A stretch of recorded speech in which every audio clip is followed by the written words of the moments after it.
Well, Trump accounts are officially open. They're the first federal tax-advantaged investment accounts for kids. President Trump celebrated the launch this morning in the Oval Office. These children are going to have actually accounts. They're going to learn about finance a little bit. They can watch it. We're going to all watch it grow together. Some 87 companies, foundations, individuals, and states have announced contributions to the accounts. The question is, can they deliver the benefits over the long haul that are being promoted? Our economics correspondent Paul Solman walked through the basics after the new accounts became law. Here's an updated look at what you need to know. Trump accounts will be the first, I guess you could say, real trust funds for every American child. To which tech billionaire Michael Dell added, "We believe the smartest investment that we can make is an investment in children." So what exactly are these so-called Trump accounts? Part of last year's One Big Beautiful Bill Act, they're tax-advantaged savings accounts invested in a low-cost stock index fund. They're available for every American child up to age 18. Families opt in through a tax form and can contribute $5,000 annually. For kids born between 2025 and 2028, Uncle Sam salts away $1,000. Now, more than 6 million children have been signed up, but only about 1.4 million were young enough to qualify for the government money. Philanthropists, employers, and states can also contribute to the accounts. Susan and Michael Dell were the first of many contributors. Moms and dads adding $5-10 a week. Kids saving a little money in the summertime. Philanthropists like the Dells, states like the state of Texas have said they're going to add $1,000 to these accounts. Silicon Valley entrepreneur Brad Gerstner helped make the idea a reality. The objective here is to get the 70% Americans who feel left out and left behind by capitalism into the game, to make everybody a capitalist from birth, sharing in the great upside of the American economy. U.S. savings bonds. Now, watch how they grow. Now, putting money away for a kid was pretty common back when folks like me and Teresa Gillarducci were babes in the woods. I use my own example of what happened when my grandmother gave me a little baby bond. She eventually became a prominent economist, a left-wing one who's long promoted something like government trust funds from birth. She even wrote a proposal for them, along with Kevin Hassett, who's on the other side of me on the political spectrum. Kevin Hassett, President Trump's top economic advisor. Given her politics, how could she pair up with him? We came together as economists, and we know that wealth gives people security and power. She and Hassett, despite their different politics, have now been meeting with Brad Gerstner. That comes as no surprise to early wealth-building expert Ray Bashara.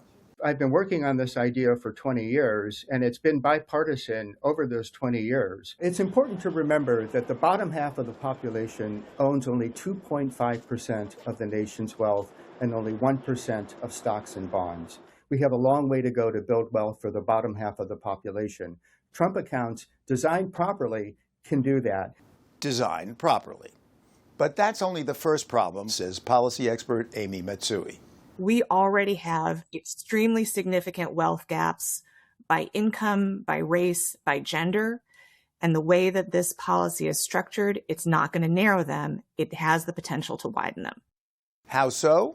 Because the practical aspects of these accounts will mean that the families that are very well off will benefit much more than anybody in the bottom 90%. Most families will not be able to contribute the $5,000 for the tax advantage. A family who's been able to steadily contribute the maximum would have almost $200,000 in assets. And in contrast, a family that has the $1,000 and has the 6% rate of return may have something more along the lines of $2,000 or $3,000.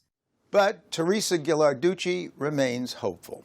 The Trump accounts surely can be restructured. But here's a real question. Will they be? The technocrats around populist policies would absolutely endorse a tweak of these accounts so they don't just serve the top 1% or top 10%. Her tweak of choice: eliminate tax advantage for families earning over $250,000 per year to make the program more progressive. She expects Brad Gerstner will be sympathetic. And to listen to him, he may be. I started this When my oldest child was 13 years old, coming out of COVID, 2021, and I showed them the custodial accounts that I had opened at birth and added to over the years, and they had compounded into a fair bit of money. And my oldest son, Lincoln, said to me, "Dad, this is incredible, but what about all the other kids who don't have these?" And that really was the conversation around our dinner table that led to the birth of Invest America. And now here's another problem: a teenager and money. What happens when he or she turns 18 and suddenly there's a windfall? I used to be a Boy Scout counselor for the Personal Finance Merit Badge. And I talked to many teenage boys, over the years about their finances. I bet that 90% of the teenagers that you talk to will say that they would buy a car or somehow fix their car. What did she do with the grandma bond? The bond that my grandmother gave me was cashed in to pay our back rent. As a father of a 17-year-old and a 14-year-old, I think about that all the time. And so the new law tries to address the problem, he says. At 18, kids can use up to 25% of this to buy a home, start a business, go to college. If they don't use the money for that purpose, it automatically rolls into an IRA and is subject to the IRA rules. So yes, you can take it out, but it will be subject to a stiff penalty if you take it out at that point in time. But college? That isn't for most Americans, right? 2/3 of people don't go to college. And so if they take the money out to buy a car, they have to pay a penalty. So you're actually penalizing people who don't go right from high school to college. And so that has to be changed. They can use this money to go to a trade school. They can use this money to study a profession that isn't a typical four-year education, community college, to start a small business. Okay, but what about this potential final snag? Trust in government agencies is pretty low. And for families who don't have a lot of financial literacy or a portfolio of their own, they may be unwilling or reluctant to take the steps to open accounts for their children, even if they could receive that $1,000 of seed money from the government. Brad Gerstner says he's keenly aware of the problem.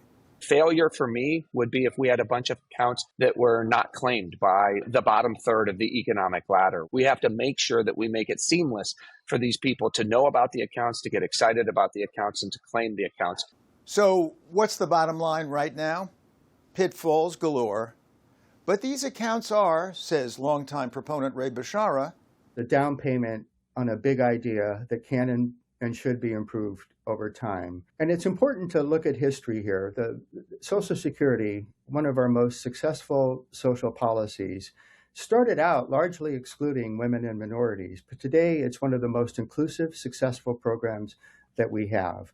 These Trump accounts, since they are completely wide open for an 18-year-old to spend, will not achieve the goals that right now President Trump and Michael and Susan Dell say they want it to achieve. It needs reform. But better than nothing. Better than nothing.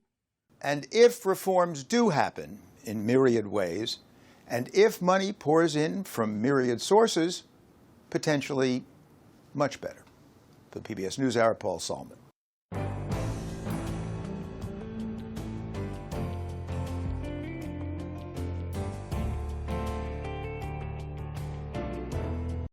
Support journalism you trust. Support PBS News.